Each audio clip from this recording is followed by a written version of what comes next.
আসসালামু আলাইকুম রহমতুল্লাহ। প্রিয় মুসলিম ভাই ও বোনেরা, আশা করি আল্লাহর অশেষ মেহেরবানিতে সকলে ভালো আছেন। প্রিয় দর্শক, মহান আল্লাহ তাআলা বলেন, তোমরা কি আমাকে ছেড়ে শয়তান ও তার বংশধারদের আনুগত্য করবে, যে তোমাদের প্রকাশ্য শত্রু। পবিত্র কোরআনে এই আয়াতের মাধ্যমে 100% প্রমাণিত হয় যে শয়তানের স্ত্রী ও সন্তান রয়েছে। আহলে কিতাব থেকে জানা যায়, আল্লাহ তাআলা শয়তানকে বিতাড়িত করার পর এক বিশেষ প্রক্রিয়ায় শয়তানের জীবন সঙ্গিনীকে সৃষ্টি করেন এবং তাদের মধ্য থেকেই শয়তানের বংশ বিস্তার করেন। শয়তানের স্ত্রীকে কিভাবে সৃষ্টি করা হয়েছে এ বিষয়ে একটি হাদিস রয়েছে। যখন আল্লাহ তাআলা শয়তানের স্ত্রী ও সন্তানের সৃষ্টি করার ইচ্ছা করলেন, তখন শয়তানের মধ্যে রাগের উদ্রেক ঘটালেন। ফলে শয়তান প্রচণ্ড রেগে গেল।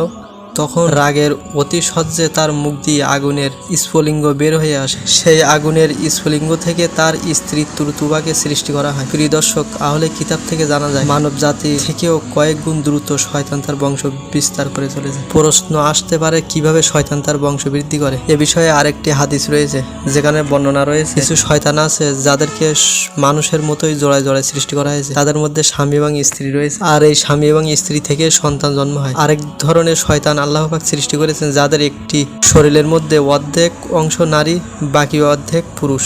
এরা নিজেরাই সন্তান উৎপাদনে সক্ষম। অন্য আরেকটি বর্ণনায় রয়েছে, প্রতিদিন শয়তান থেকে 10টি ডিম বের হয় এবং প্রত্যেক ডিম থেকে অসংখ্য নারী এবং পুরুষের শয়তানের জন্ম নেয়। প্রিয় দর্শক, আরেকটি রিওয়ায়াত থেকে পাওয়া যায়, শয়তানের সংখ্যা মানুষের সংখ্যার চেয়ে 9 গুণ বেশি এবং তারা প্রত্যেকে কিয়ামত পর্যন্ত বেঁচে থাকবে।